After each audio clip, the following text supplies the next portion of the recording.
Fala, galera! Professor e delegado Rilmo Braga na área para darmos início ao nosso terceiro encontro da nossa semana de revisão final ENAM 2025, para você que muito em breve se tornará um magistrado, ainda mais com um curso de excelência como esse do magistrado. A partir de hoje, seu sonho é o nosso, que é a sua aprovação, então conte conosco através dos nossos contatos do magistrado e com o professor Rilmo Braga, comigo na tela, através do nosso Instagram, @Rilmo Braga. Utilize do direct para retirar todas as suas dúvidas, doutrina, jurisprudência, pegadinhas de prova ou gabaritos. Claro que nós, a partir de agora, estamos extremamente focados para a sua aprovação. Conte conosco. Neste encontro, terceira aula da nossa revisão final semanal para o ENAM 2025, nós vamos abordar aquilo que está mais condensado no seu edital, mas que concentra o maior número de questões. Essa é a verdade, porque costuma ser trabalhado junto com outros assuntos, tais como intercrimes, concurso de pessoas e teoria do crime. Estou falando sobre, comigo na tela, os crimes em espécie, né, que estão previstos lá no seu edital. Vem comigo no edital. No penúltimo item aqui, né, item 21, crimes em espécie. Vamos passear também por alguns crimes extravagantes, especialmente pelo crime de abuso de autoridade, porque racismo e estatuto de igualdade racial nós já havíamos feito no encontro número 1. E neste encontro também eu quero falar sobre esse item aqui, ó, item 18, né? O que é isso, professor? Direito penal econômico, bem jurídico supraindividual, responsabilidade de pessoa jurídica. O que a FGV quer dizer com isso?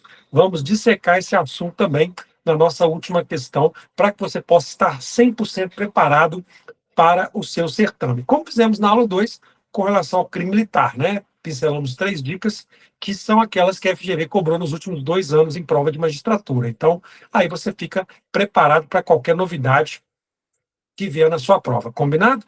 Feitas essas observações, então, sem perder mais tempo, vamos para o que interessa. Questão número 1, cobrado no primeiro ENAM no ano de 2024. Questão muito boa. Vem comigo na tela. Para vencer uma concorrência no mercado profissional, o Jacó, advogado, solicitou de um potencial cliente um acréscimo de 20% nos honorários, sob promessa de que o dinheiro garantiria o sucesso da demanda, pois seria repassado ao juiz esse dinheiro para influenciar no julgamento da ação judicial.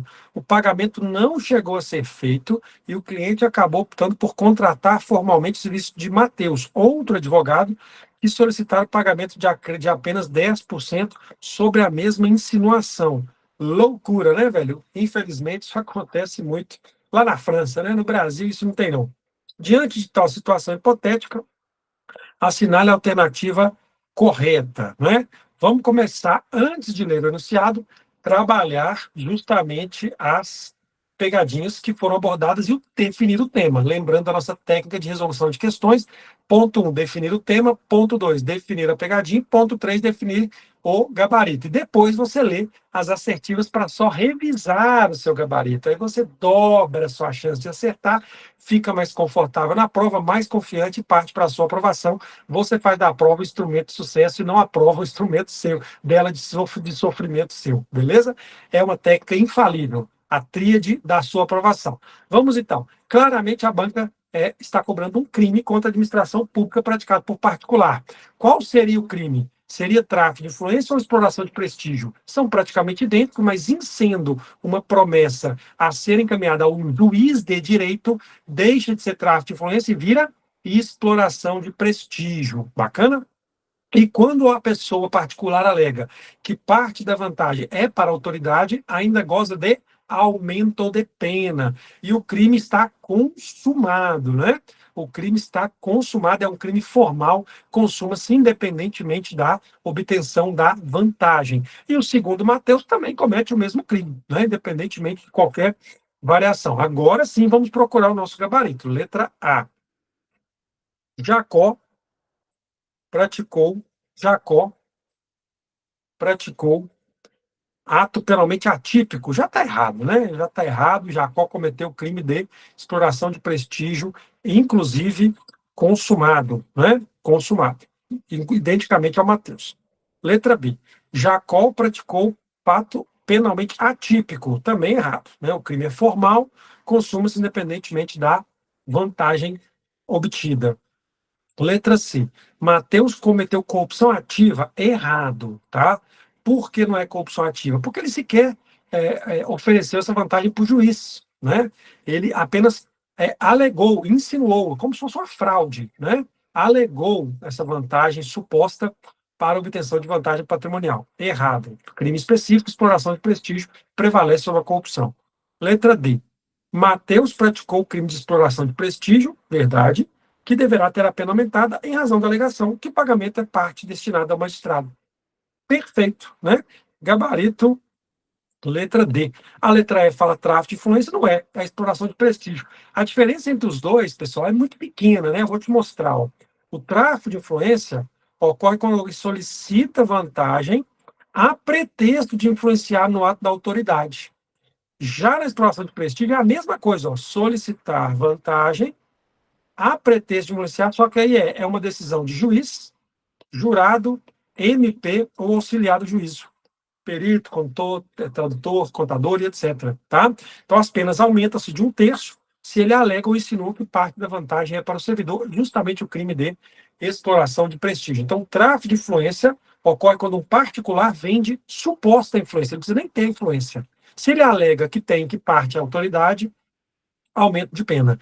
E se a autoridade for juiz, promotor ou auxiliar do juiz, deixa de ser tráfico de influência e vira o crime de exploração de prestígio. Gabaritou? Por isso, gabarito, letra D, Mateus praticou exploração de prestígio com aumento de pena. Questão razoavelmente fácil, gabarito, letra D de dado. Questão número 2, cobrada na prova do TJ Pernambuco, juiz de direito, no ano de 2024, pela banca FGV. O Dario, em um bloco que desfila pelas ruas de Olinda, no Carnaval de 24, percebendo que a Foliã está totalmente embriagada, beija lascivamente, sem seu prévio consentimento, embora ela não resista à abordagem devido ao seu estado. Neste caso, Dario comete qual crime? Antes de ler o enunciado, e aí? Seria importunação sexual, assédio sexual, ato obsceno, estupro comum ou estupro de vulnerável? Quando a banca diz que ela está totalmente embriagada e o beijo lascivo é um ato libidinoso, claramente o crime é estupro de vulnerável. Só que você vai notar, vem comigo na letra A, estupro, já está errado. Letra B, estupro, está errado. Letra C, estupro de vulnerável, está certo. Letra D, importunação, está errado. Letra E, estupro vulnerável, está certo. E agora ele vai perguntar sobre a ação penal. Ó. E o estupro vulnerável, assim como qualquer crime sexual hoje em dia no Brasil, desafia a ação penal o quê? O quê? Incondicionada. Gabarito, letra C. Todos os crimes sexuais no Brasil, já há alguns anos, desafiam a ação penal incondicionada. Bacana? Independentemente do motivo, independentemente da vulnerabilidade. Comigo na tela, no estupro de vulnerável, incorre nas mesmas penas quem pratica ação contra alguém que, por enfermidade ou deficiência mental, não tem o discernimento ou, de qualquer maneira, não pode oferecer resistência. É a vulnerabilidade temporária, não é? Da bêbada, drogada, internada na UTI, e por aí vai. Bacana? A pena é o estupro vulnerável e é a ação penal incondicionada. Só uma pegadinha, pessoal. Cuidado com a teoria de Romeu e Julieta, tá? Se alguém transa com a menina de 13, estupro vulnerável. E se esse alguém tem 18 anos, está completamente apaixonada por Julietinha, a qual também está completamente apaixonada por ele? Cabe a exclusão do crime em razão da teoria da Romeu e Julieta? Gabarito 1000 vezes falso. O Brasil não adota a teoria de Romeu e Julieta, porque súmula 593, a presunção de violência no estupro vulnerável é absoluta. Porém, essa súmula que define a presunção absoluta de violência para estupro vulnerável no Brasil não é absoluta sim, porque tem uma única exceção, mas não tem nada a ver com o amor de Romeu e Julieta, por isso não há a falar em tal teoria. Ocorrem diversas absolvições no STJ, reiteradamente em 2022, 23, 24 e 25, diversas absolvições, não em homenagem ao amor do casal, mas em homenagem aos filhos constituídos pela família. Então, se há união estável, rapaz de 18, menina de 13, e tem filho, o STJ costuma absolver. houve um precedente isolado excepcional ano passado, mas o STJ costuma absolver, não em homenagem a Romeu e Julieta, mas sim em homenagem à evitação da revitimização do bebê, ok? Que é a revitimização que o bebê poderia experimentar se o pai ficasse preso, beleza? Por esta razão, há algumas exceções. Então, a súmula 593 não é tão absoluta assim, mas a sua relativização não tem nada a ver com Romeu e Julieta. Cuidado com muitos aí peões de internet, professores e coachzinhos de internet, falando besteira com relação a esse assunto. Fechou? Questão 3, comigo na tela. Enem 2024, o Caio, para excitar a libido, tem relações com a namorada na presença de vizinha de 13 anos, a quem havia pago R$ 100 para que ela assistisse. Diante do caso, Caio cometeu qual crime? E aí, meus queridos, seria crime de estupro de vulnerável? Perceba que não, na medida em que, em momento algum, a vítima praticou algum ato sexual. Então, não é estupro de vulnerável. Qual crime temos aqui? Comigo na tela. Assédio sexual não tem nada a ver. Corrupção de menores, a menor não praticou o ato libidinoso. Estupro de vulnerável, não, porque a menor de 14 não praticou o ato libidinoso. Satisfação de lascívia na presença de criança e adolescente. Pronto, fácil, né? Questão assim, bem autoexplicativa, né? Satisfação de lascívia na presença de criança ou adolescente é o crime previsto no artigo 218-A do Código Penal, o qual passo a te expor: praticar na presença de menor de 14 ou induzi-lo a presenciar conjunção carnal ou ato libidinoso para satisfazer a própria lascívia. Veja o especial fim de agir. Se um casal pobre que só tem um cômodo transa à noite achando que o filho está dormindo escondidinho embaixo do edredom, não há crime caso essa criança presencie por falta do elemento especial de agir. Beleza? Crime com dolo específico, pegadinha de prova.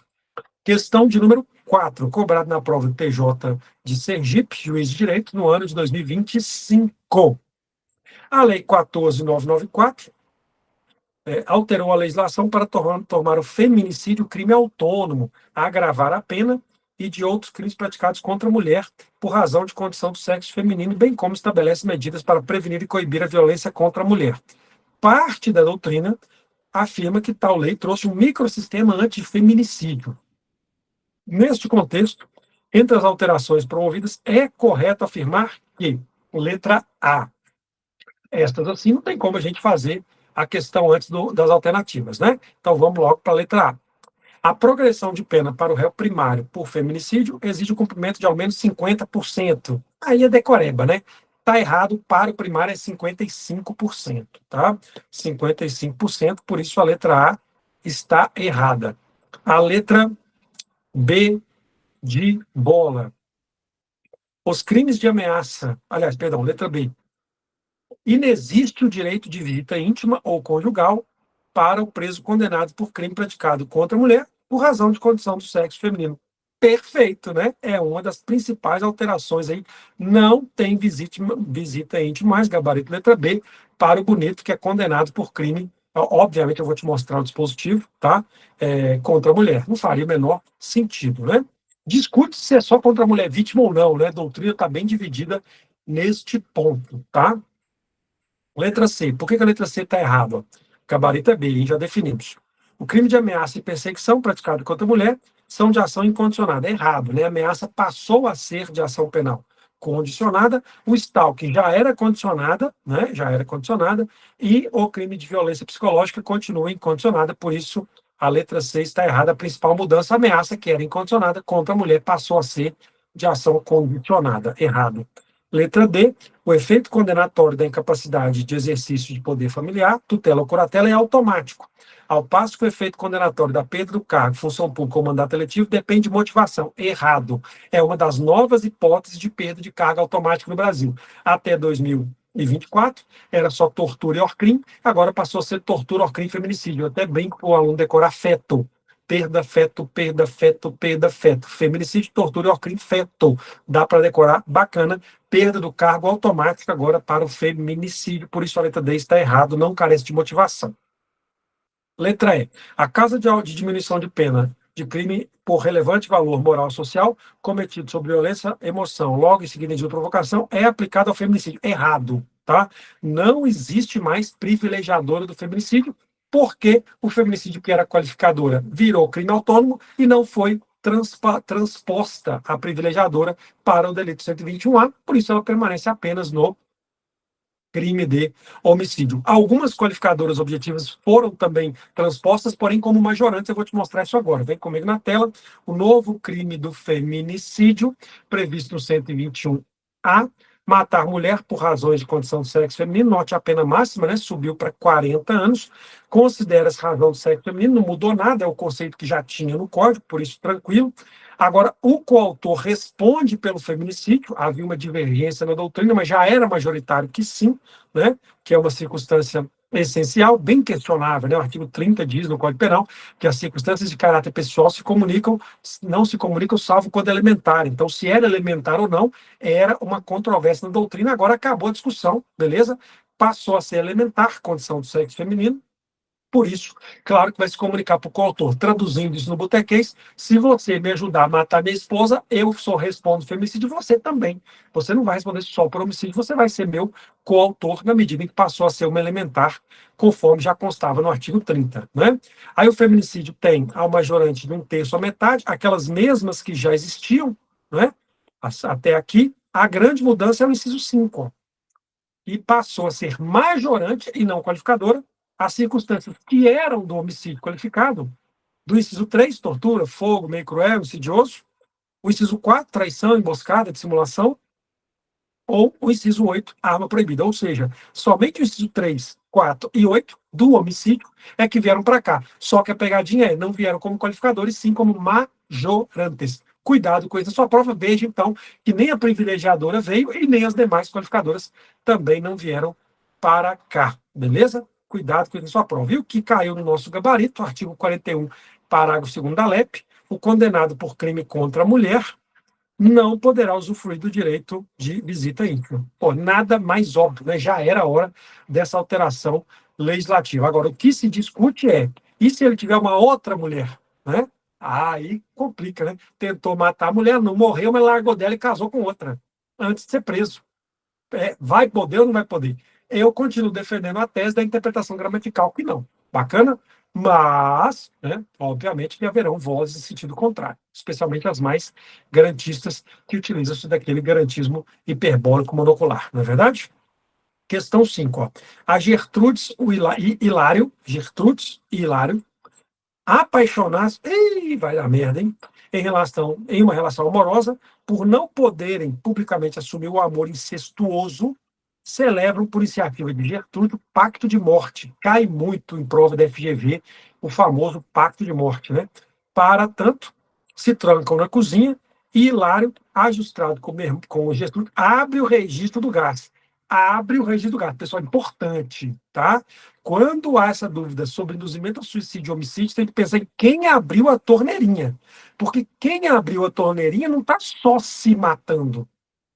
E não está induzindo a outra pessoa a se matar, está matando. Então passa a ser homicídio. Tá? Primeira pegadinha importante, beleza? No intuito de. Então, o Hilário abriu a torneirinha para matá-los, beleza? O porteiro sentiu o cheiro, arrombou a porta, encontrou Gertrudes e Hilário desfalecidos. Ato contínuo, fecha o registro de gás, manobra de socorro. Hilário não morre, porém Gertrudes morre. Gertrudes está morta. Gertrudes está morta. Beleza? Pessoal, cuidado com essa pegadinha. A Gertrudes poderia até responder, se estivesse viva, por induzimento ao suicídio. Mas ela morreu. Quem vai responder é o Hilário. O Hilário induziu ela ao suicídio ou ele matou? Matou. E se é uma relação conjugal, e se são irmãos, com violência doméstica. Então, é claro que o delito não é só homicídio, é o quê? Feminicídio. Então, homicídio está errado, gabarito feminicídio. Com causa de aumento de pena ou sem? Ah, com, né? Porque houve o veneno, né? O veneno não precisa ser veneno propriamente dito, não é verdade? Ou meio cruel, né? Ah, o meio não foi insidioso, então nem seria veneno, seria o meio cruel, né? Meio cruel de matar, né? Pô, asfixiado é um meio extremamente cruel. E asfixia, pô, houve asfixia também. Então, de qualquer maneira, aplicável o inciso 3 como hipótese majorante e não qualificadora. Por isso, gabarito, letra D de dado. Feminicídio com aumento de pena em razão do inciso 3, asfixia ou meio cruel, claramente gabarito, letra D de dado. Beleza? Questão de número 6, cobrada pela FGV no ano de 2024, na prova de juiz de direito do Pernambuco. O Código Penal foi parcialmente alterado com a inclusão do crime de perseguição e violência psicológica contra a mulher, stalking e violência psicológica contra a mulher. Acerca dos citados crimes, é correto dizer que ambos os crimes são próprios em relação ao sujeito ativo.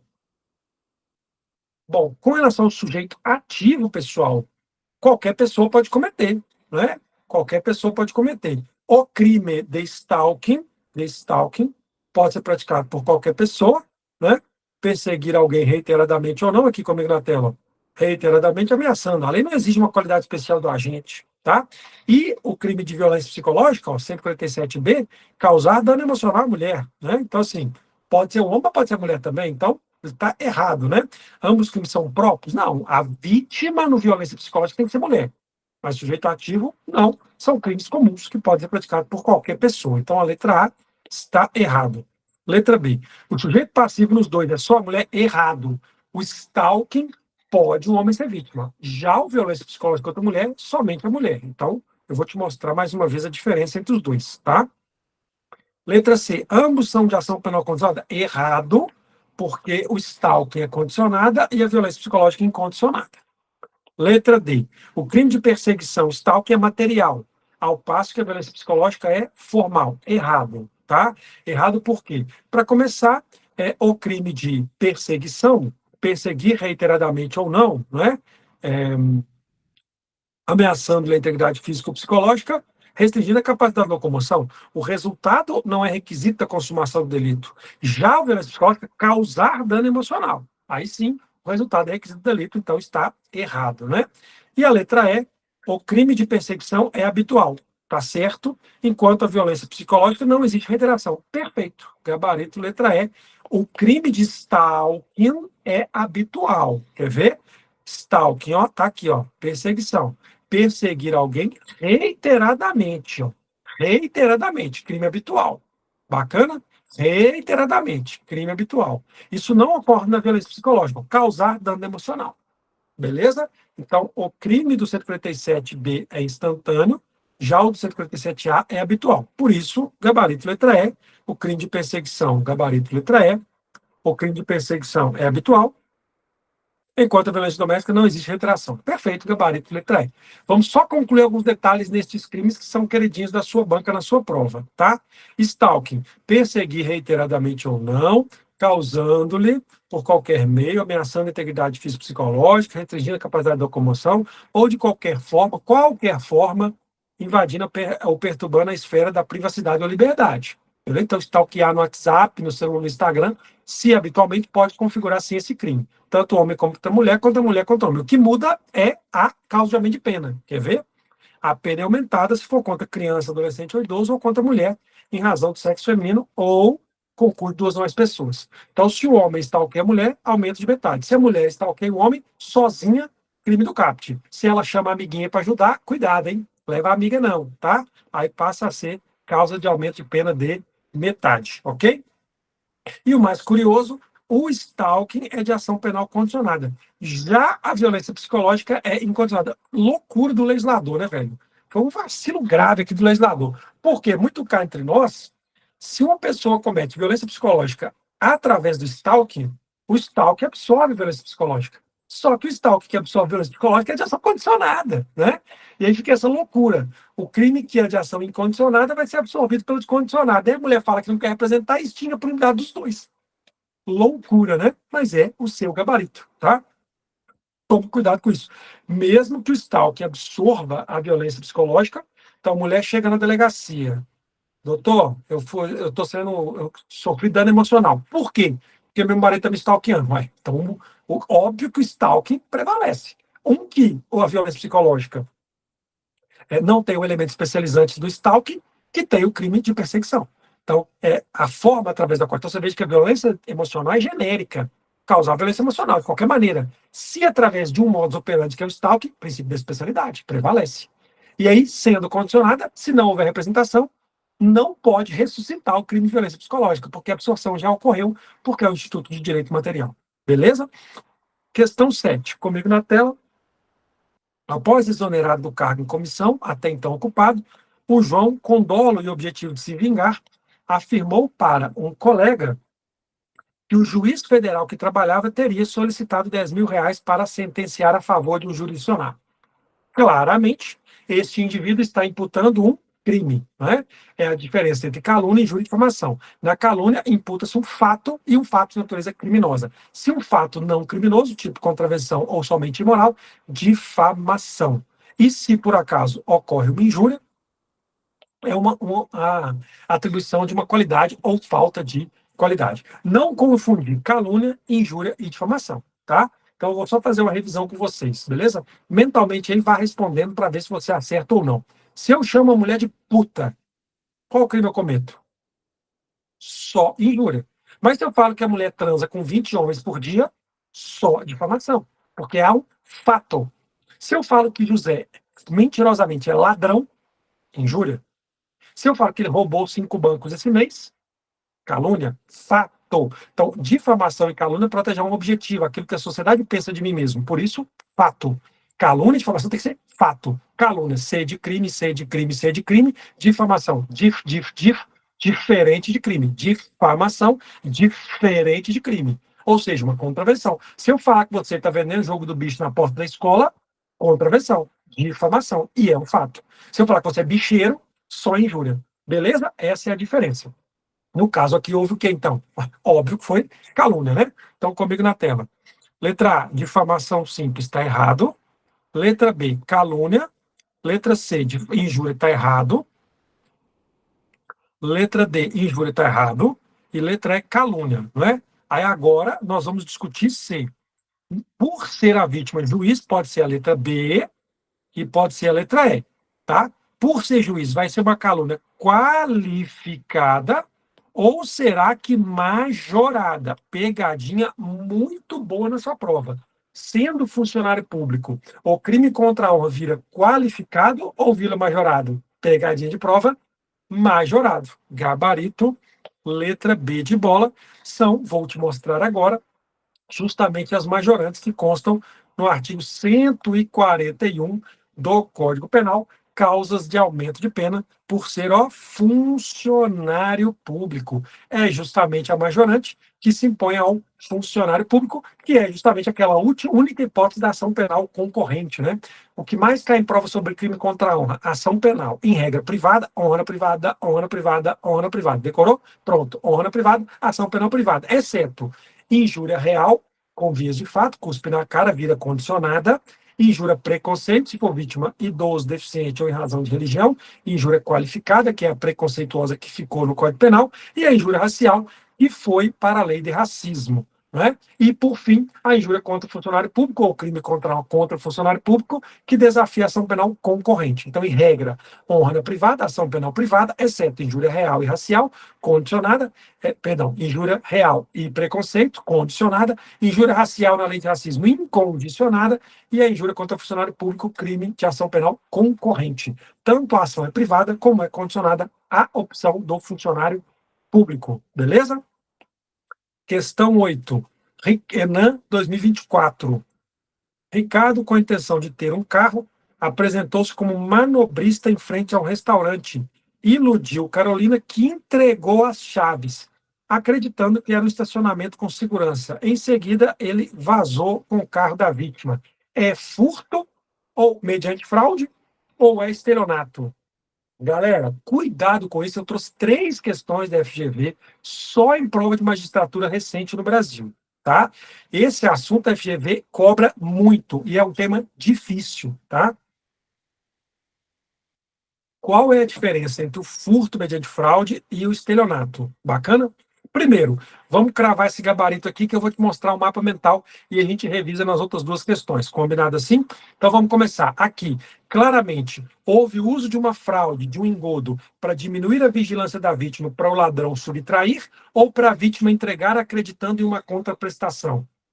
Entregar. A vítima entrega a posse desvigiada do carro, acreditando na contraprestação, que é o serviço de vigilância. Por isso, o crime não é de furto mediante fraude, e sim, gabarito, letra A, estelionato.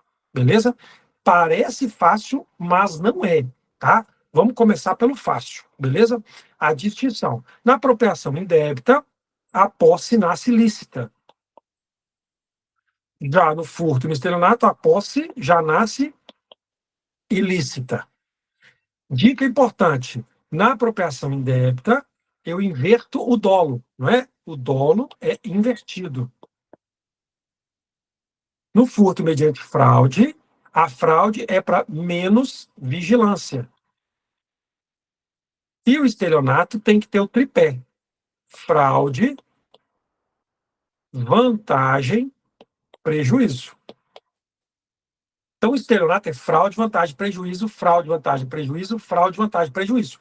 A grande diferença, meus queridos, porque eles são diferentes neste ponto. Então, no estelionato, a fraude é para a vítima entregar, e no furto mediante fraude, para diminuir a vigilância e eu pegar. Então, por exemplo, aqui, ó, falso carteiro, furto. Por que furto? Ué, eu estou vestido de carteiro, entro na sua casa, você diminui a vigilância, eu pego sua bicicleta, furto mediante fraude, tá? Agora, eu finjo que coloquei 10 mil no depósito em branco e deposito para você me entregar sua moto, aí você me entrega, você entregou. Fraude, vantagem, prejuízo, estelionato. 171. Ok? Saidinha de banco. O camarada vai ajudar o idoso, decora a senha, troca o cartão e o idoso vai embora com o cartão errado, o ladrão fica com o cartão do idoso, decorou a senha e digita. O idoso está entregando os 10 mil ou eu estou subtraindo? Eu estou subtraindo, então é furto. Eu subtraí o dinheiro mediante fraude. Furto. Agora, o falso manobrista. Eu chego no restaurante, você está vestido de coco bambu, eu te entrego a chave, acreditando na contraprestação, que é o serviço de segurança. Claramente, estelionato. Até aqui, pessoal, tá fácil. O problema é quando ocorre uma entrega, mas que não vira estelionato e continua sendo furto mediante fraude. É o que acontece com comigo na tela, falso test drive. Todo mundo acha que é estelionato, mas é furto. Kleber Masson chega a dizer que é estratégia de polícia criminal só para o seguro pagar o prejuízo. Não ouso discordar. Há uma diferença importante, porque se você acha que isso é só polícia criminal, você até acerta do falso test drive, mas erra a da pessoa que comete crime no supermercado. Então você, né, minha querida aluna, vai na Renner, né? Vai na Renner, veste uma brusinha lá no vestiário, né, no lugar de trocar de roupa, né? Experimentador. Aí a vendedora pergunta: você gostou? Você pede mais 5 cores diferentes, ela te entrega. Você veste as 6, paga uma e vai embora. E aí? E aí? Se você achar, né, que é aquilo no falso test drive só polícia criminal, você erra essa. Eu vou te mostrar então, tá? Então para de achar que é só polícia criminal. Não é. Existe uma diferença importante. No estelionato, eu entrego uma posse desvigiada acreditando na contraprestação. Então, o estelionato é fraude, vantagem, prejuízo, mas entrega desvigiada, crendo na contraprestação. Isso é estelionato. Então, eu pego seu carro para comprar e falo que vou te pagar mês que vem e não pago o estelionato. Você me entregou a posse desvigiada acreditando na contraprestação. Agora, quando eu falo, posso dar uma volta no quarteirão e você deixa, nós nem negociamos o preço. Então, não tem entrega de posse desvigiada acreditando na contraprestação que não vem no falso test drive. É o contrário. Você entrega uma posse vigiada, sem avença de contraprestação. Vira furto mediante fraude. Por quê? Porque estelionato, contrato, estelionato, contrato, estelionato, contrato. Tem que ter avença. Estelionato tem que ter avença. O princípio da especialidade do estelionato perante o furto mediante fraude é a avença contratual. Mesmo que não haja um contrato escrito, mas há um acordo de confiança. O que não ocorre no falso test drive. Ok? Então, de novo, no furto mediante fraude, ou a fraude é para diminuir a vigilância, ou a vítima entrega posse vigiada. Já no estelionato, a vítima entrega uma posse desvigiada acreditando numa contraprestação que não vem. Então, no carro, se eu falo, vou te pagar 10 mil mês que vem, o carro é meu. 10 mil mês que vem, pode, eu não pago, estelionato. Você me entrega a posse do carro desvigiada acreditando na contraprestação, igual o manobrista.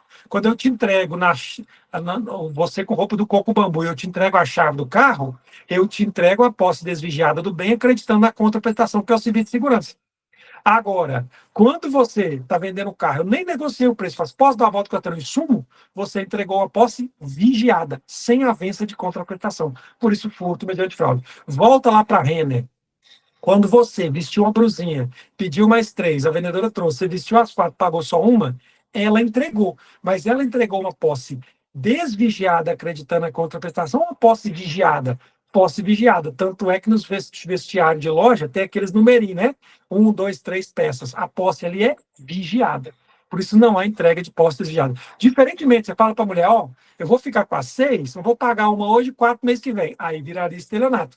Posse desviada, acreditando na contraprestação. Gabaritou? Por isso, na questão do manobrista, sempre estelionato. Vamos ver se você aprendeu? Questão 9. Cobrado no Enem 2024. A FGV adora esse assunto, hein?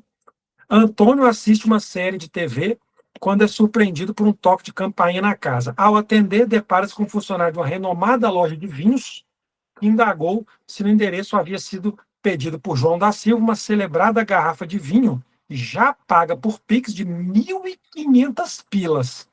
Percebendo o erro, mas doido para tomar o vinho, confirmo mentirosamente que sou autor da encomenda, dando ainda o correto endereço do local, o que fez com que a garrafa fosse em seguida voluntariamente entregue,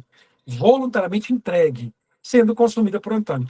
Quando o vendedor entrega essa garrafa para mim, ele entrega uma posse desvigiada, acreditando na contraprestação que não veio, ou ele entrega uma posse vigiada? Claramente, ele entrega uma posse desvigiada, acreditando no pagamento que não existiu. Então, não é furto mediante fraude, é o quê? Estelionato. Gabaritou?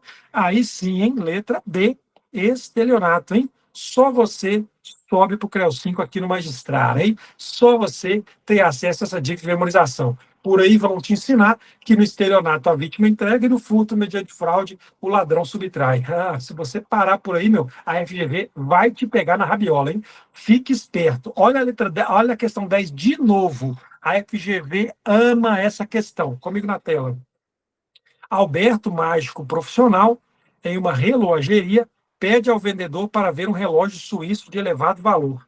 O vendedor atende o pedido e Alberto coloca no pulso, sob pretexto de querer ver o acessório. Ato contínuo, ele distrai o vendedor. Olha a fraude, ó. Olha a fraude, ele distrai o vendedor, retirando-lhe a atenção. Momento em que, valente da ligeireza do movimento, retira outro relógio de pulso, substituindo por uma cópia idêntica e subtrai aquele relógio verdadeiro. Alberto, então, agradece a atenção, pergunta o preço do relógio e vai embora. E aí? O indivíduo entregou o relógio acreditando numa contraprestação que não veio, ou houve uma fraude que permitiu que o ladrão subtraísse? Houve uma fraude que permitiu que o ladrão subtraísse. Não é estelionato, gabarito, furto mediante fraude. Gabarito, letra C. Bacana? Questão 11. Amadeus, de Alta Floresta, é preso em flagrante por furto em coautoria com a companheira Amélia. Verifica-se que Amadeus já possui condenação. Amadeu já possui uma condenação. Sobre a situação, é correto afirmar que, letra A, ainda que seja reincidente em crime doloso, se presentes os demais requisitos, ele pode obter a diminuição de pena do furto privilegiado.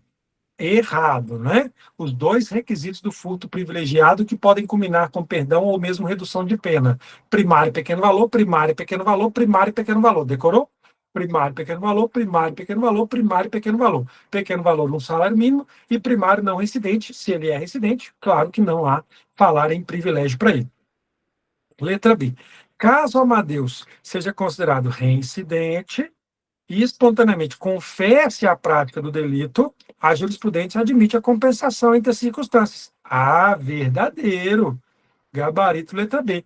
Em que pese a reincidência ser uma agravante de pena, a confissão é uma atenuante. E o STJ e o STF têm precedentes no sentido de que elas podem se compensar, não agravando e nem atenuando a pena. Por isso, gabarito letra B. Letra C. Por ser elementar, a pena de Amélia também será agravada pela reincidência. Negativo, né? A reincidência, ela é pessoal e não é elementar do tipo penal. Errado. Letra D. Ainda que reincidente e doloso, não há agravamento da pena com fulcro no julgamento do Supremo Tribunal Federal pela não recepção pela Constituição de 88. Errado, né? Houve por algum período alguns precedentes nesse sentido, mas o STF derrubou este entendimento. Não há qualquer problema nesta incidência gerar o agravamento, porque é uma agravante de pena e ela se impõe independente de outros malefícios jurídicos previstos. Letra E. Em caso de condenação por crime político ou militar, ele não será considerado reincidente, caso a condenação anterior seja por crime político ou militar, de qualquer natureza. Aqui o erro, ó, de qualquer natureza não, porque somente se for militar próprio. Sendo militar impróprio, mantém a residência, por isso a letra E está errada, o gabarito letra B de bola, beleza? Coloco aqui, inclusive, as jurisprudências sobre esse assunto, tá, meus queridos? Para você, ó, no concurso entre as agravantes e as atenuantes, devem se aproximar do limite máximo das preponderantes. Quais são as preponderantes? Motivos, personalidade do agente e reincidência. Mas o STJ e o STF, aqui os precedentes para você, entendem que a reincidência e a confissão podem sim se compensar, salvo se houver multireincidência. Há precedentes em sentidos opostos, mas tem sido uma regra nos gabaritos e também na jurisprudência que, sim, uma reincidência se compensa com a confissão, mas a multireincidência impede a compensação e a reincidência acaba prevalecendo em razão da multireincidência. Fechado? Questão 12. Cai o policial civil, vai à residência da sogra, que enviuvou recentemente. Após conversar, percebe que ela está triste com a perda do marido, chegando a falar em suicídio, o que desperta a cobiça de Caio, já que sua mulher herdará todos os bens no caso de morte da mãe.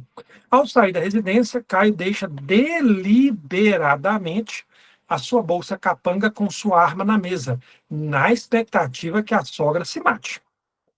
No caminho, para criar um álibi, liga para a esposa e diz que esqueceu a arma na casa da sogra e que voltará imediatamente, pois está preocupado que ela faça besteira. Chegando ao local, depois de tocar repetidamente a campainha, sem resposta, arromba a porta e descobre que a sogrinha morreu, né? E aí, neste caso, claramente a banca está te perguntando se Caio responderá por homicídio ou se responde por induzimento ao suicídio, né?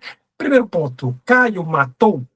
Não, ele não matou ativamente, não é verdade? Mas, óbvio que poderia ser, se você visualizasse um garante aqui, um crime por omissão, né? Poderia ser, né? Mas não houve homicídio também. Então, você pensar numa norma de extensão para omitente já soaria complexo. E, por fim, lembrar que há um crime específico. Então, a tipicidade imediata sempre afasta a mediata, né? Princípio da especialidade. E há o crime de induzimento ao suicídio. Só que o induzimento ao suicídio não é só induzir ou incitar, é também auxiliar, fornecer os meios, que foi a arma, né? Então, não há falar em homicídio, e sim induzimento ao suicídio. Bora procurar o nosso gabarito?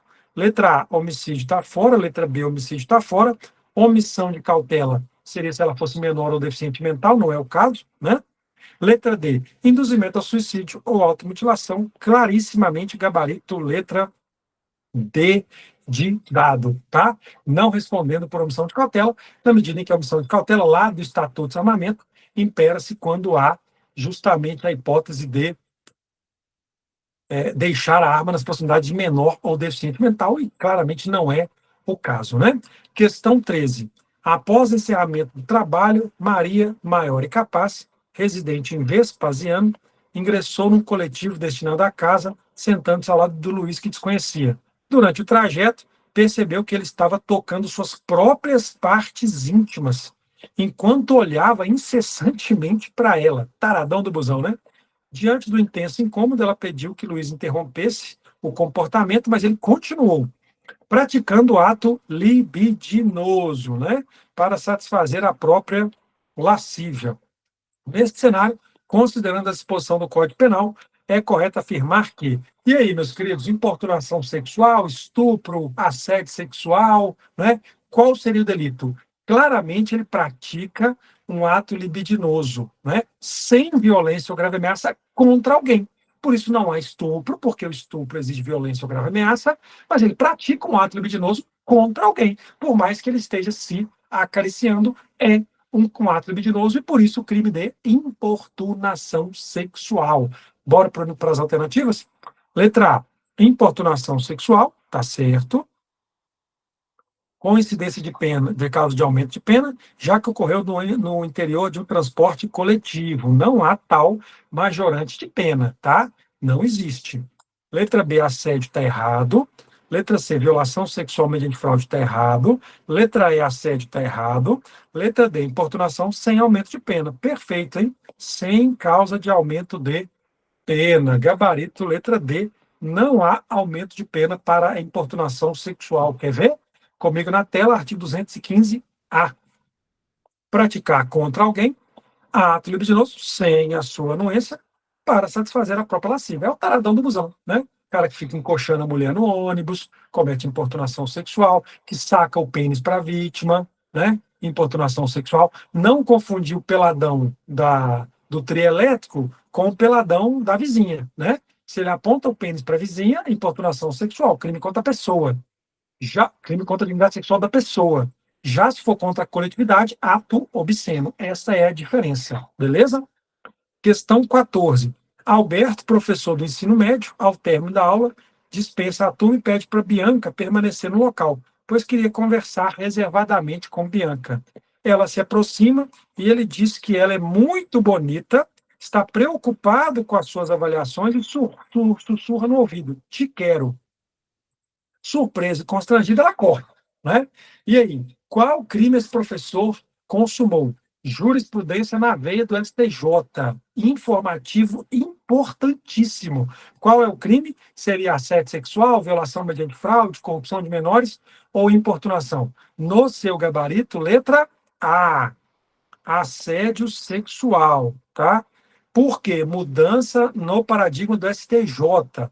Primeiramente, 216C. Decora comigo assim no funkzinho. Assédio só chefe, assédio só chefe, assédio só chefe. É o delegado contra o escrivão, o juiz contra a escrevente, o promotor contra a estagiária, o coronel contra a soldada, só chefe. Quer ver? Constranger alguém com objetivo de obter vantagem sexual, prevalecendo da condição de superior hierárquico ou ascendência de cargo, emprego ou função. Porém, em que pese ser assédio só chefe, o STJ mudou o seu paradigma sobre o professor, entendendo que o professor, por mais que ele não seja chefe da aluna, ele tem uma ascendência em razão do cargo, emprego ou função. E por esta razão, sim, o STJ passou a entender a partir de 2019 que o professor pode ser sujeito ativo deste crime, por isso gabarito letra A, assédio sexual. Cuidado com essa pegadinha de prova, professor, principalmente de ensino médio, né? Eu diria assim, que fosse um cursinho preparatório, isso não existiria, né? Mas como o professor tem algo a oferecer para a aluna em razão do emprego, que é a nota, né? Aí a gente consegue visualizar essa ascendência funcional. Bora para a última questão, de número 15, que vai abordar aquele item do seu edital estranho, né? Responsabilidade econômica, crime econômico, bem jurídico superindividual e responsabilidade da pessoa jurídica. Nos últimos 2 anos, nas provas de magistratura, que vieram com esse item no edital, a banca FGV estava cobrando o quê? Crime ambiental da pessoa jurídica, que fere um bem jurídico transindividual, ultraindividual, né? Bem jurídico coletivo, que é o meio ambiente. Então, a vítima, coletividade, bem jurídico protegido, bem jurídico protegido o meio ambiente, né? É um bem jurídico supra-individual. É só isso que a banca quer de você com aquele item do seu edital, mas abordar a responsabilidade da pessoa jurídica, e é por isso que nós vamos revisar esse assunto agora comigo na tela. Caiu na prova de juiz do Mato Grosso em 2024. Acerca da responsabilidade penal das pessoas físicas ou jurídicas por crime contra o meio ambiente, analise a afirmativa a seguir. 1. Serão responsabilizados por crime contra o meio ambiente diretor, administrador, conselheiro de órgão técnico, auditor, gerente, preposto, mandatário, que, sabendo da conduta criminosa, deixe de impedir a prática quando podiam agir para evitá-la.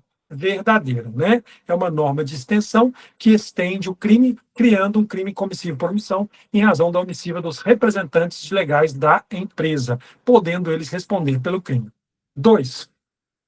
As pessoas jurídicas serão responsabilizadas penalmente nos casos em que a infração for cometida no interesse e benefício da entidade, até aqui está certo, por decisão do seu superior colegiado. Só por decisão do colegiado? Não. Qualquer mandatário. Vou te mostrar o dispositivo, tá? Então, qualquer gerente, diretor ou representante legal, mandatário, poderão também ser responsabilizados. A empresa jurídica poderá ser responsabilizada por atos dessas figuras. Então, não é só por decisão do órgão colegiado, por isso está errado. 3. A responsabilidade penal da pessoa jurídica não é condicionada à identificação e persecução concomitante do agente responsável, exceto se for administrador, diretor, detentor de comando. Errado, e eu vou te mostrar isso. Importantíssimo esse tema. Gabarito letra A, somente a 1 está correta. Por quê, meus queridos? O tema é teoria da dupla imputação. Por quê? Vamos começar do zero, revisão importante sobre esse assunto, item que a gente acha estranho no seu edital, mas que já anuncia que é isso que a sua banca quer te cobrar no seu certame. Então vamos para o que interessa. Primeira perguntinha, CREA uma mamão com açúcar, todo mundo já errou um dia. Erre hoje para não errar no dia da sua prova e seja feliz. Pessoa jurídica pode cometer crime ambiental? Pessoa jurídica pode cometer crime ambiental? Falso. Ela não comete, ela não tem vontade, ela não tem mão, ela não tem braço, ela não tem perna. Agora, ela pode ser responsabilizada pelo crime ambiental de alguém? Aí sim. Então, pessoa jurídica não comete crime ambiental, mas ela pode ser responsabilizada pelo crime de alguém. Ponto 1. CREO 2.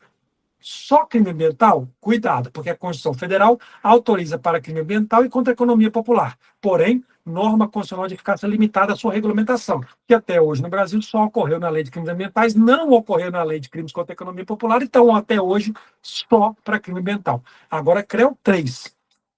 Vamos para a teoria da dupla imputação, que vigorou no Brasil durante décadas, mas gerava muita impunidade. A questão é simples, tá?